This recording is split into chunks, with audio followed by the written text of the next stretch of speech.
శుక్లాం బ్రహ్మ విచారసార పరమామాద్యాం జగద్వ్యాపినీం వీణా పుస్తకధారిణీం అభయదాం జాడ్యాంధకారాపకాం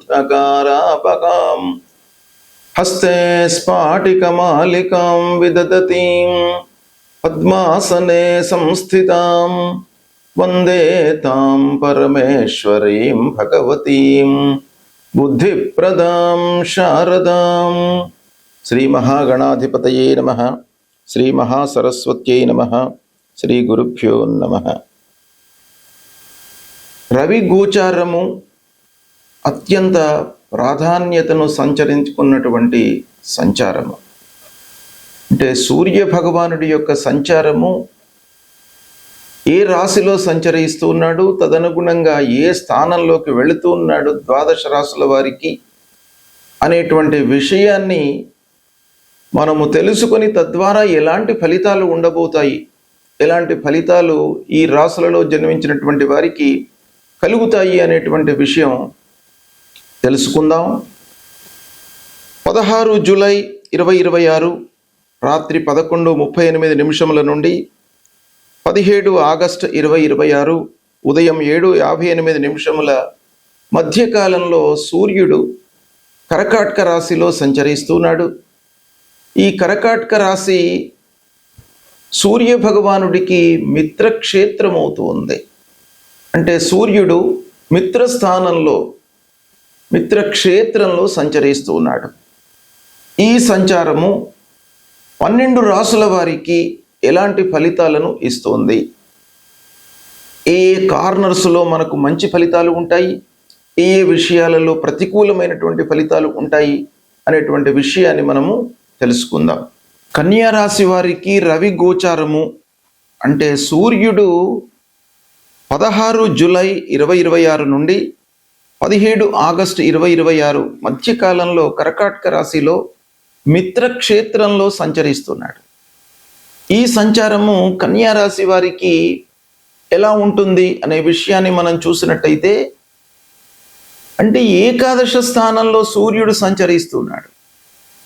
సూర్య భగవానుడు గోచార రీత్యా 11వ స్థానంలో సంచరించడం చాలా అనుకూలమైనటువంటి ఫలితాలను ఇస్తుంది.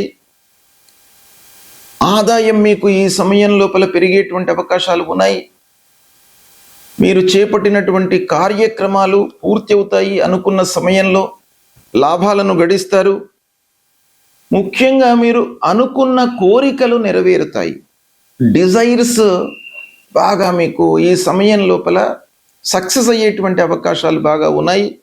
ఏకాదశ స్థానం లాభస్థానం కాబట్టి ఈ నెల రోజులు మీకు అత్యంత అనుకూలమైనటువంటి సమయము.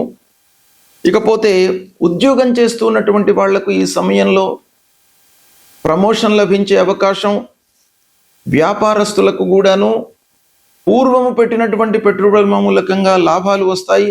చేతిలో ఉన్నటువంటి వ్యాపారం కూడాను నిరాటంకంగా కొనసాగుతుంది.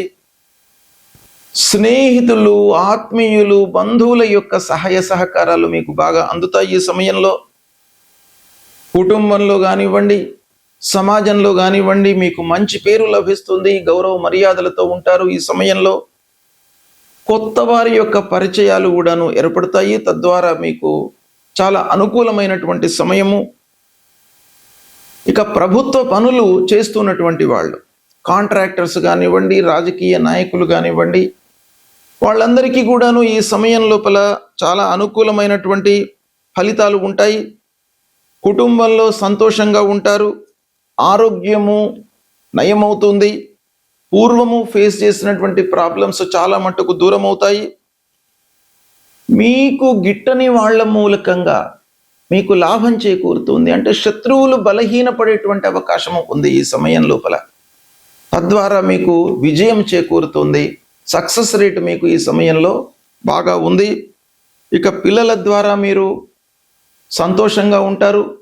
వాళ్ళ సెటిల్మెంట్ కానివ్వండి, వాళ్ళ చదువు, ఉద్యోగము, వ్యవహారము ఇవన్నీ కూడాను మీకు చాలా సంతోషాన్ని ఇచ్చేటువంటి స్థితిలో ఉంటుంది. గౌరవం ఓవరాల్గా పెరుగుతుంది. కొత్త అవకాశాలు కూడాను మీకు ఈ సమయంలో వచ్చే సూచనలు. ఆర్థికంగా మీరు స్థిరపడతారు. ఈ సమయం లోపల శుభకార్యాలు జరిగే అవకాశాలు కూడాను బాగా ఉన్నాయి. విద్యార్థులకు కూడాను అనుకూలమైనటువంటి సమయము. ప్రయాణాలు చేపడతారు, తద్వారా మీకు లాభాలు ఉన్నాయి. ఈ విధంగా సూర్యుడు ఏకాదశ స్థానంలో సంచరిస్తున్నటువంటి సమయము కన్యా రాశి వారికి బాగా కలిసి వస్తుంది. దీన్ని మీరు సద్వినియోగపరచుకోండి.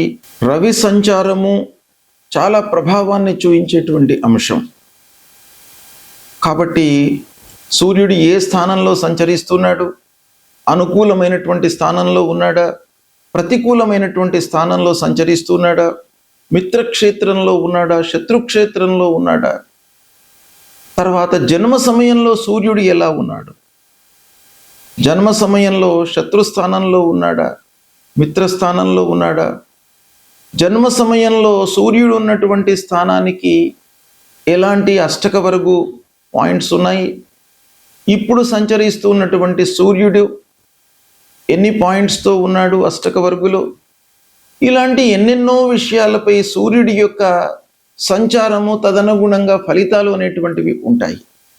అయితే మనము గోచార ఫలితము అనంటే చంద్ర రాశి ఆధారంగా ఈ సూర్యుడు సంచరిస్తున్నటువంటి స్థానానికి ప్రధానమైనటువంటి ఒక విలువ ఇస్తూ తద్వారా ఫలితాలు ఎలా ఉంటాయి అనేటువంటిదే గోచారం. కనుక ఈ గోచారంలో సూర్య భగవానుడు 3, 6, 10, 11 ఈ స్థానాల్లో సంచరిస్తున్నప్పుడు శుభ ఫలితాలను ఇస్తాడు. మిగతా స్థానాల్లో సంచరిస్తున్నప్పుడు ప్రతికూలమైనటువంటి ఫలితాలను ఇస్తాడు. అయితే ప్రతికూల స్థానంలో సంచరిస్తున్నప్పుడు సూర్యుడి విషయమై మనం పరిహారాలు చేసుకోవాలి. ముఖ్యంగా సూర్యుడు మన లోపల ఆత్మవిశ్వాసము, ఆలోచన జ్ఞానము, శారీరక మానసికంగా ఒక దృఢత్వాన్ని కల్పించేటువంటి గ్రహము. అలాంటి సూర్య భగవానుడు ప్రతికూలంగా మనకు గోచార రీత్యా సంచరిస్తున్నప్పుడు ప్రప్రథమంగా మనం ఏం చేయాలి? ప్రతినిత్యం కూడాను ఉదయాన్నే లేచి సూర్య నమస్కారాలు చేయాలి. సూర్యుడి విషయమై 12 సార్లు నమస్కారాలు చేయండి. సూర్యుడికి, భూమికి. ఆదిత్య హృదయాన్ని ప్రతినిత్యం కూడాను పఠించండి. తర్వాత సూర్యుడికి సంబంధించినటువంటి మూల మంత్రం జపా కుసుమ సంకాశం కాశ్యపేయం మహద్యుతిం తమోరిం సర్వపాపఘ్నం ప్రణతోస్మి దివాకరం అనేటువంటి మూల మంత్రాన్ని ప్రతినిత్యం కూడాను మీరు జపించండి. ఎంత మీకు సమయం చిక్కితే అన్నిసార్లు మీరు ఈ మూల మంత్రాన్ని జపించండి. కనీసము ఒక 6 సార్లు జపించడం మూలకంగా సూర్య భగవానుడి యొక్క అనుగ్రహం మీకు లభిస్తుంది. ఇక కొన్ని దానాలు ఇవ్వండి సూర్య భగవానుడికి. శాస్త్రంలో చెప్పినటువంటి ధాన్యము, గోధుమలను మీరు దానంగా ఇవ్వండి.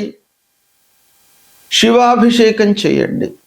ఎర్రని పూలతో శివుడికి అభిషేకం చేసిన తర్వాత ఆ పూలను సమర్పించండి. సూర్యనారాయణుణ్ణి కొలవండి. మాణిక్యము అంటే రూబీ ఇది ధరించడం మూలకంగా సూర్యుడి యొక్క అనుగ్రహం కూడాను మీకు లభిస్తుంది. జపము, దానము ఇవి చేయలేనటువంటి వాళ్ళు, శక్తి లేనటువంటి వాళ్ళు ఏం చేయాలి? భగవంతుడికి సంబంధించినటువంటి స్తోత్ర పారాయణం చేయండి. సూర్యుడికి సంబంధించినటువంటి స్తోత్రం ఆదిత్య హృదయము ప్రధానంగా మీకు బాగా ఉపయోగపడుతుంది. దీన్ని ప్రతినిత్యం కూడాను మీరు పఠించండి. ఆ భగవంతుడి యొక్క అనుగ్రహం లభిస్తుంది. శారీరక మానసిక ఇబ్బందులన్నీ కూడాను దూరమవుతాయి. మీ లోపల ఆత్మవిశ్వాసాన్ని కలిగిస్తాడు సూర్య భగవానుడు. ఇది మీరు చేయండి, సత్ఫలితాలను పొందుతారు. శుభం.